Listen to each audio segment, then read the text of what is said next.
Hello everyone, welcome to the Layman Way, where we are completing fundamentals of physical geography, and this lecture is a part of my 2 months geography course program to help you one step closer to your goal. And guys, this program is all free, so don't forget to smash that like button, subscribe, and also turn on the notifications. Alright, if you want to view our full course, you can always click on the I button in the top right corner and view our full playlist. And guys, if you are following this program, do not forget to leave a comment down below about your progress in the course, guys, so that we can motivate one another. And let's get started. तो चलिए आज नया module हम start करते हैं, module 5।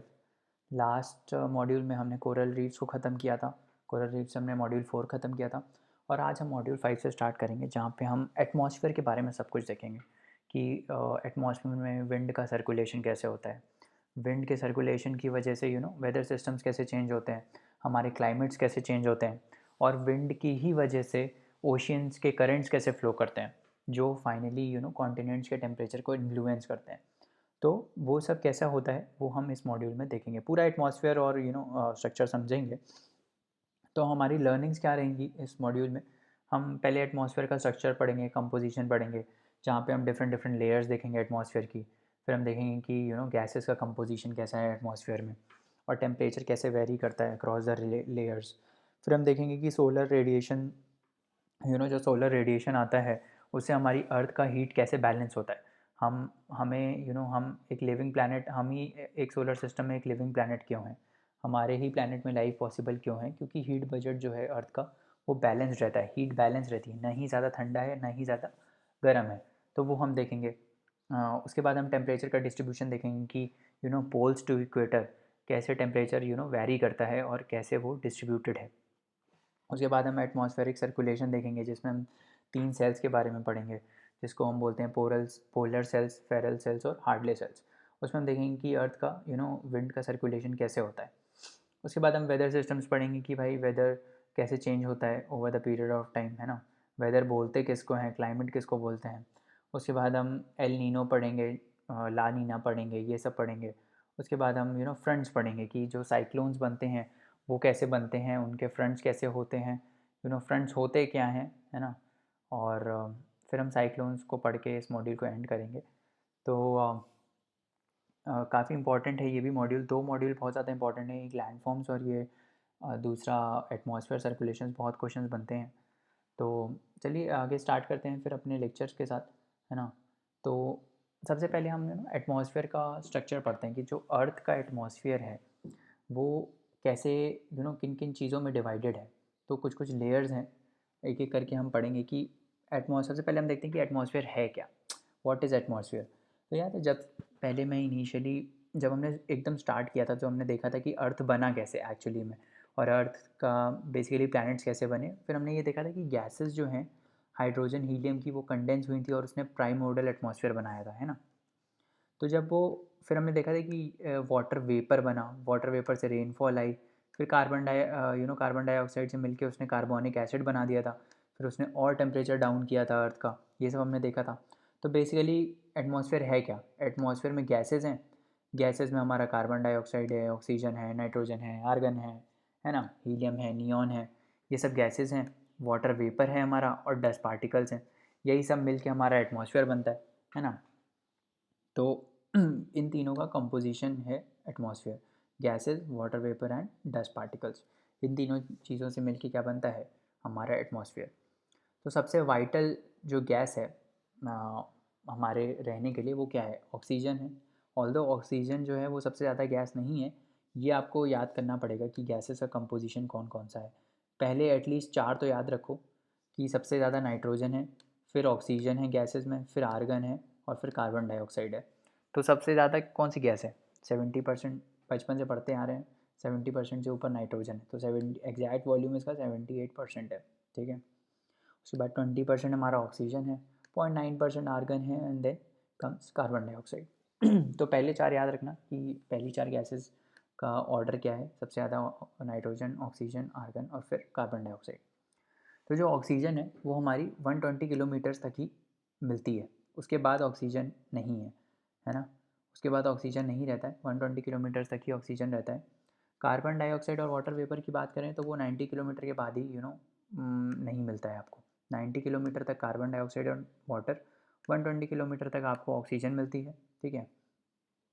और carbon dioxide हम as a living planet क्यों हैं, क्योंकि हमारा हीट जो है वो बजट मेंटेन रहता है। और वो बजट इसलिए मेंटेन रहता है क्योंकि जो कार्बन डाइऑक्साइड है वो सोलर रेडिएशन जो आती है ना उनको एब्जॉर्ब नहीं करती है, मतलब सॉरी, जो सोलर रेडिएशन आती हैं उसको तो अपने थ्रू वो पास करने देती हैं, बट जो रिफ्लेक्ट होकर हीट आती है उसका कुछ पार्ट जो कार्बन डाइऑक्साइड है वो एब्जॉर्ब कर देती है। इसी को हम कहते हैं ग्रीन हाउस इफेक्ट। तो ग्रीन हाउस इफेक्ट क्या होता है कि सन की जो रेज़ आ रही हैं, ठीक है, उसके लिए तो एटमॉस्फेयर हमारा ट्रांसपेरेंट है, उसको आने देता है। अपार्ट फ्रॉम यूवी रेडिएशंस जो ओजोन ब्लॉक करता है, उसके अलावा जितनी रेडिएशंस हैं उसको ये कार्बन डाइऑक्साइड अपने थ्रू पास करने देता है। बट जो अर्थ रिफ्लेक्ट करती है वो होती हैं लॉन्ग वेव रेडिएशंस, और जो सन से आती हैं वो कौन सी होती हैं, शॉर्ट वेव रेडिएशंस। तो ऐसे याद रखो, S for sun, S for short waves. तो सन से जो डायरेक्टली रेडिएशंस आती हैं वो हैं शॉर्ट वेव रेडिएशन। और शॉर्ट वेव रेडिएशन के लिए जो कार्बन डाइऑक्साइड होता है वो ट्रांसपेरेंट एक्ट करता है, मतलब अलाउ करता है अपने थ्रू पास होने के लिए। बट जो अर्थ से रिफ्लेक्ट होकर वापस जाती हैं हीट, जो वापस रेडिएशन जाती हैं, जो हीट वापस जाती है, उसके लिए जो कार्बन डाइऑक्साइड होता है वो ओपेक होता है, क्योंकि ये जो रेडिएशन वापस जाती हैं वो क्या होती हैं, वो होती हैं लॉन्ग वेव रेडिएशंस, करेक्ट। तो लॉन्ग वेव रेडिएशंस के लिए जो कार्बन डाइऑक्साइड होता है दैट इज़ वेरी ओपेक, तो वो उसको जाने नहीं देता है। तो इस ऐसे ही ये हीट बजट मेंटेन करता है, ठीक है। अगर सारी हीट आ रही है और सारी लूज़ हो जा रही है ना, तो वो तो ये फ्रोज़न प्लानट होता पूरा, क्योंकि हीट होती ही नहीं, है ना। ये हीट रिटेन करती है अर्थ, इसी वजह से लाइफ पॉसिबल है यहाँ पे, इसीलिए इसका टेम्परेचर जो है वो हैबिटेबल है, समझ रहे हो। और ह्यूमन एक्टिविटीज़ की वजह से ये जो बजट है वो डिस्टर्ब हो रहा है। क्योंकि वो डिस्टर्ब इसलिए हो रहा है क्योंकि आप इतनी गैसेस एटमॉस्फेयर में छोड़ रहे हो कि वो जितनी हीट आ रही है पूरा का पूरा उसको अर्थ के अंदर ही रहने दे रहा है, वो उसको बाहर फेंक ही नहीं रहा है, उसको बाहर जाने ही नहीं दे रहा है। तो इनिशियली कार्बन डाइऑक्साइड क्या करता है, कुछ पार्ट एब्जॉर्ब करता है और बाकी वापस चली जाती है हीट। बट अभी क्या हो रहा है कि सारी की सारी, मतलब most of the part of the heat जो है वो अर्थ में अंदर रिटेन हो रही है, इसीलिए जो ग्लोबल टेम्परेचर है वो राइज़ कर रहे हैं। तो ये ध्यान रखना कि अगर ऐसे कोई आपसे पूछ ले कि green house effect is harmful for the atmosphere, नहीं, ग्रीन हाउस इफेक्ट की वजह से तो अर्थ हैबिटेबल है। ग्रीन हाउस इफेक्ट अगर नहीं हो तो अर्थ हैबिटेबल ही नहीं रहेगा, समझ रहे हो। ग्रीन हाउस इफेक्ट क्या था, ग्रीन हाउस इफेक्ट ये है कि जो रेडिएशंस आती हैं शॉर्ट वेव को तो वो पास करने देता है, बट जो लॉन्ग वेव रेडिएशंस होती हैं जो अर्थ से रिफ्लेक्ट होती हैं उसको वो ट्रैप कर लेता है।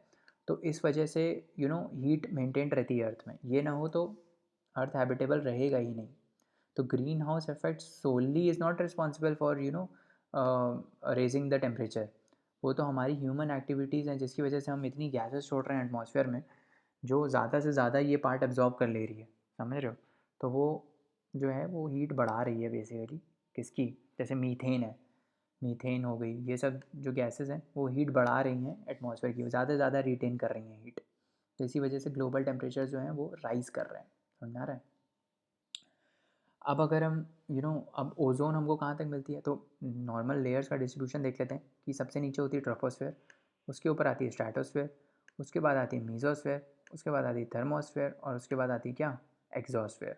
तो ये बेसिक डिस्ट्रीब्यूशन है ट्रोपोस्फेयर का। और जो आपकी ओजोन है ये कौन सी लेयर में आती है, ये स्ट्रेटोस्फेयर में आती है, ठीक है। Ozone is in stratosphere. तो 20 किलोमीटर से जो 50 किलोमीटर वाली रेंज है ये आती है स्ट्रेटोस्फेयर में। तो कोई पूछ ले ओजोन कौन से लेयर में है तो क्या बोलोगे, ओजोन इज़ इन स्ट्रेटोस्फेयर, ठीक है। अभी हम आगे देखेंगे इस वाले में, हम जब स्ट्रक्चर ऑफ एटमॉस्फेयर देखेंगे तो हम एक एक लेयर को अच्छे से पढ़ेंगे। बेसिक डिस्ट्रीब्यूशन आप समझ लो कि पहले ट्रोपोस्फेयर आता है, फिर स्ट्रेटोस्फेयर आता है, फिर मीजोस्फेयर आता है, फिर थर्मोस्फेयर आता है, और फिर एक्सोस्फेयर आता है। कितने किलोमीटर पे आता है ये सब देखेंगे अभी आगे। और बस अभी ये याद रखो कि ओजोन जो है वो कहाँ पर है, वो हमारी स्ट्रेटोस्फेयर में, ठीक है। उसके बाद आता है वाटर वेपर। तो वाटर वेपर की अगर हम बात करें, हम एसेंशियल कॉन्स्टिट्यूएंट है एटमॉस्फेयर का, तीन ही चीज़ों से तो बना रहता है, गैसेस, वाटर वेपर और डस्ट पार्टिकल्स। तो हमने गैसेस तो देख ली कि gases nitrogen, oxygen, argon, carbon dioxide, और ये दुनिया भर की गैसेस होती हैं, है ना। और फिर दूसरा कंपोनेंट आया वाटर वेपर। अब वाटर वेपर जो है, जैसे ही आप हाइट में बढ़ते हो तो वाटर वेपर जो है वो डिक्रीज़ होता है, एल्टीट्यूड के साथ भी, लैटीट्यूड के साथ भी। तो इक्वेटर में आप देखोगे तो वाटर वेपर बहुत ज़्यादा रहता है, वाटर, अब ये कैसे बता सकते हैं कि भाई इक्वेटर में बहुत ज़्यादा रहता है, क्योंकि बारिश बहुत ज़्यादा पड़ती है, इक्वेटर पे बारिश बहुत ज़्यादा पड़ती है ना, लो प्रेशर होता है, बहुत ज़्यादा बारिश पड़ती है, तभी तो जितने भी ट्रॉपिकल फॉरेस्ट हैं, ट्रॉपिकल रेन फॉरेस्ट सब सारे ट्रॉपिक्स में क्यों हैं, क्योंकि बहुत ज़्यादा बारिश पड़ती है ना। और ऐसे ही पोल्स में आप जाओगे तो पोल्स में ड्राई रहता है, पोल्स में ज़्यादा बारिश नहीं पड़ती, इनफैक्ट पड़ती ही नहीं है, बहुत कम होती है, ठीक है। तो जैसे ही आप लैटीट्यूड में ऊपर जाओगे तो भी वाटर वेपर डिक्रीज़ होता है, और जैसे हाइट में ऊपर जाओगे तो भी वाटर वेपर डिक्रीज़ होता है। तो लैंड के सरफेस पे वाटर वेपर ज़्यादा रहता है, माउंट एवरेस्ट की पीक पर जाओगे तो वाटर वेपर नहीं मिलेगा आपको, क्या कम मिलेगा बहुत, ठीक है। तो ये जो वाटर वेपर रहता है it acts like a blanket, एक ब्लैंकेट की तरह एक्ट करता है, और ये जो एयर की इंस्टेबिलिटी है और स्टेबिलिटी और इंस्टेबिलिटी को इसको इन्फ्लुएंस करता है वाटर वेपर। तभी तो हम बोलते हैं कि बहुत ह्यूमिड एयर है ना, पसीना बहुत ज़्यादा आ रहा है क्योंकि ह्यूमिडिटी बहुत ज़्यादा है। तो वो ह्यूमिडिटी क्या है, humidity is water vapour only, है ना। और उसको एयर होल्ड कर रहा है, जब एयर होल्ड नहीं कर पाता है तो वो उसको रिलीज़ कर देता है एज अ कंडेंसेशन। तो जो ये आप ड्यू देखते हो, ड्यू क्या होता है, ड्यू यही तो होता है, वाटर वेपर ही तो होता है, एयर अपना वाटर वेपर रिलीज़ कर देती है, तो दैट इज़ कॉल्ड ड्यू, है ना। फिर आते हैं हम डस्ट पार्टिकल्स पे। तो डस्ट पार्टिकल्स बेसिकली आपको कहाँ मिलेंगे, ये लोअर लेयर्स में मिलते हैं, क्योंकि ऑब्वियसली भारी पार्टिकल्स होते हैं तो ये हाइट तक नहीं जा सकते, है ना। तो ये लोअर लेयर्स ऑफ एटमॉस्फेयर में मिलते हैं, ठीक है। इसका सबसे ज़्यादा कंसनट्रेशन कहाँ पर मिलेगा आपको, इसका सबसे ज़्यादा कंसनट्रेशन मिलेगा आपको ट्रॉपिक्स में, इक्वेटर के पास, ट्रॉपिक्स में आपको सबसे ज़्यादा डस्ट पार्टिकल्स का कंसनट्रेशन मिलेगा। और ये जो डस्ट पार्टिकल्स होते हैं, ठीक है, सब ट्रॉपिकल और टेम्परेट रीजन्स में आपको ये सबसे ज़्यादा मिलेंगे due to dry winds in comparison to, sorry मैंने गलत बोल दिया, इक्वेटर में जो है वो कम मिलते हैं ये, और सब ट्रॉपिकल मतलब जो ये सब ट्रॉपिक्स होते हैं, ट्रॉपिक्स के ऊपर जो आता है वो सब ट्रॉपिक्स आता है, उसके ऊपर ये टेम्परेट आता है, ठीक है। तो हाँ, इसीलिए वो इसलिए यहाँ पे ज़्यादा मिलते हैं। जैसे देखो आप डेजर्ट देखोगे ना, जितने भी हैं, सहारा डेजर्ट हो गया, ठीक है, और इधर गोभी है आपका, ठीक है, नामी डेजर्ट है इधर, तो ये सब ट्रॉपिक्स में मिलते हैं, चाहे वो नॉर्थ के सब ट्रॉपिक्स हों चाहे वो साउथ के सब ट्रॉपिक्स हों। तो जितना भी ये डस्ट होता है डेजर्ट से, वो सारा ब्लो होता है सब ट्रॉपिकल और टेम्परेट रीजन्स में, ठीक है। और यहाँ पे जो विंड्स रहती हैं वो ड्राई रहती हैं, dry winds in comparison to equatorial and polar regions. तो इक्वेटर के कंपैरिजन में जो जो यहाँ पे विंड्स रहती हैं सब ट्रॉपिक और टेम्परेट में, वो ड्राई रहती हैं, मॉइस्चर ज़्यादा होल्ड नहीं करती हैं। तो जो ये डस्ट पार्टिकल्स होते हैं ना, अब इसका एक रीज़न है, देखो क्या रीज़न है। इक्वेटर पे आपको पता है बारिश ज़्यादा पड़ती है ना, ये तो सेट है, क्योंकि यहाँ लो प्रेशर रहता है, क्लाउड्स बनते हैं, बारिश ज़्यादा रहती है, हम आगे पढ़ेंगे। बट अभी ये याद रखो कि इक्वेटर पे जो बारिश है वो बहुत ज़्यादा पड़ती है। तो बारिश पड़ती कैसे है बेसिकली, ये जो डस्ट पार्टिकल्स होते हैं ना, उसके अराउंड वाटर कंडेंस हो जाता है, इन्हीं डस्ट पार्टिकल्स के अराउंड, और फिर वो भारी होकर नीचे पड़ता है। तो जब ये सारा डस्ट नीचे गिर जाएगा तो एयर में तो डस्ट रहेगा ही नहीं ना, समझ में आ रहा है, एयर में तो डस्ट रहेगा ही नहीं। पर जो डेजर्ट्स होते हैं वहाँ तो बारिश नहीं पड़ती है, और डेजर्ट जो होते हैं वो हमारे ज़्यादातर कहाँ पर हैं, सब ट्रॉपिक्स और टेम्परेट रीजन्स में ही हैं, सब ट्रॉपिक्स में ही हैं मोस्टली। तो यहाँ पे इसीलिए यहाँ पे ड्राई विंड्स ब्लो करती हैं, ठीक है, यहाँ पे बारिश पड़ती नहीं है, तो वो सारी विंड जो है वो एटमॉस्फेयर में रहती है। जबकि इक्वेटर में क्या और रहता है, जो सारी डस्ट होती है उसमें जो है वो पानी कंडेंस होके वो नीचे गिर जाता है, तो डस्ट नहीं रह पाती है वहाँ पे, समझ रहे हो। तो यही है कि जो डस्ट पार्टिकल्स हैं they act like hydroscopic nuclei, hydroscopic मतलब जो वाटर को अट्रैक्ट करते हैं, around which water vapour condenses to produce clouds.